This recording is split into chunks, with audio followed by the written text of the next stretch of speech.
If you've ever asked the question, how do I become a successful artist? Or how do you become a successful artist, period? If someone's asked you that question, I'm going to break that down a little bit today. I'm Brainard Carey, and I wrote this book called Making It in the Art World. This is a book that came out in 2021 and is about post-pandemic processes for getting exhibitions and strategies for funding and becoming a professional artist. So I want to talk about something that is critical to understanding what it means to even define the question, how to be a successful artist, or even to answer it, which is, what does it mean to be a successful artist? How do we define success? And again, this is a global awareness I'm talking about here. I am from the United States. I'm from New York. I'm in New York, but I'm not talking about a New York-centric point of view or a United States point of view or an American point of view or even a European point of view. The idea of what success means to artists all over the world is similar. And when I'm breaking it down here today, in the first of this series, the introduction to this series, how to become a successful artist, I wanted to just be clear that this is for artists in any country of the world. So feel free to ask questions. So to begin with, there are two types of success that I want to break down in this introduction to explain what I'm going to be exploring and getting into detail on. And what I want to talk about is that there's two ways at least to define success, right? One way to define success as an artist is through sales. That means you're making a full-time income or a part-time income off your art, and you're dependent on its money to pay your rent, to live, and that's how you define success. And that could be defined as others could see that as success too, right? He or she is living off their art.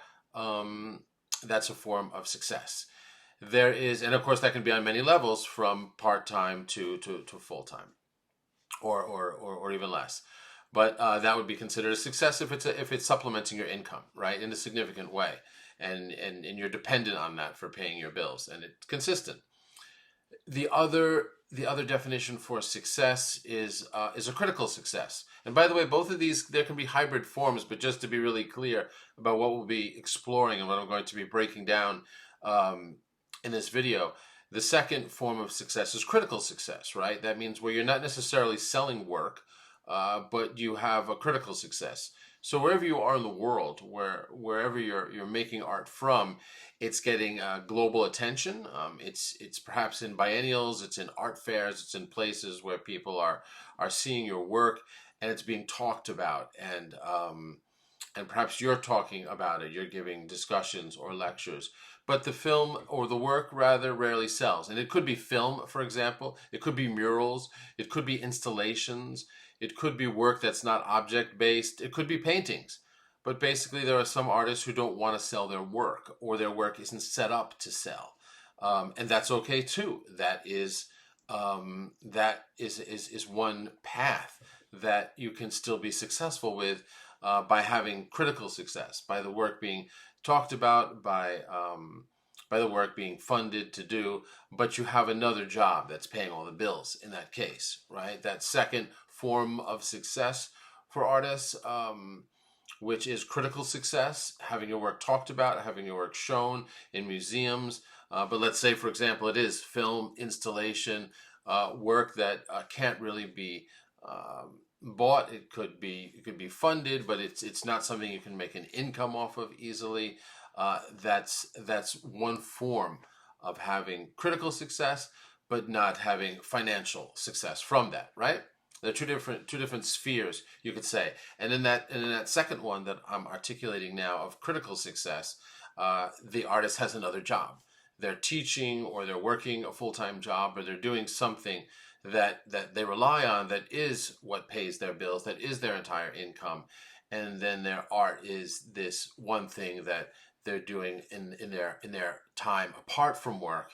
And it gets shown in biennials, it gets shown in major exhibits in museums, and maybe they get some funding for these things sometimes, but it's not designed to sell, and it doesn't often sell because it's not designed to sell. Again, like installations, films, performances, and more things. So, but that can be just as successful in a sense, to the artist sense of getting the work out there and making it. So, this is the introduction to the series, How to Become a Successful Artist. And so, I just wanted to first outline that there are two forms of success. There is a kind of financial success where you're making different forms of money and different amounts from part time to full time. And there's another type of success, let's call it number two, which is about critical success.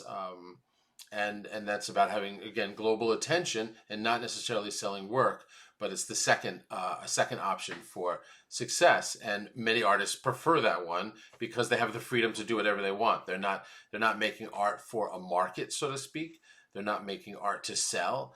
They're making whatever they want, and that could be political art too, but it could also be work that is decorative, that's not political, or that's not a film, or that's not a mural, but something, a combination thereof. So that kind of work is also considered a success. It can be very satisfying to the artist to get that kind of attention. Writers are writing about it. People are talking about it. It's getting reviewed. It's in museums. But again, it's not what's creating an income for you. Teaching is, or another job.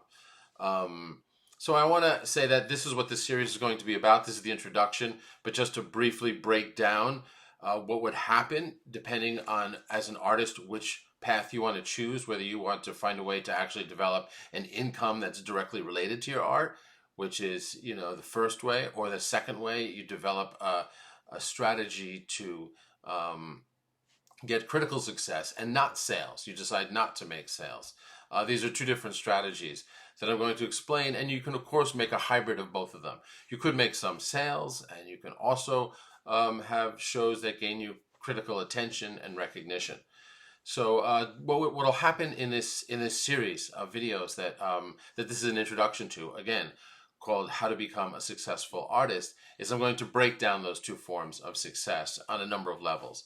So, for example, in how to be a successful artist in terms of finance, making a part-time or full-time income, what I'm going to explain and outline on a number of levels for anywhere in the world is how to develop clients, how to get people to purchase your work, and that involves understanding online behavior, because we're getting new buyers for your art and people interested online. So it's understanding the mechanics of that and then applying that to your work in a way that's unique, and creating a marketing campaign.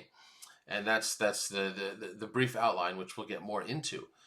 For the second one, critical success, I'm going to break down more about how that works, how to get the attention of artists, of writers, of critics who can help you get your work talked about and shown. How do you approach museums? How do you approach galleries? How do you get the work into the best biennials, the best residencies? What are the networks that are needed to get that kind of international recognition? And that's part of what needs to be broken down, and that I'll explain. And then also the other part of that form of recognition of success is understanding what you're giving, what your story is.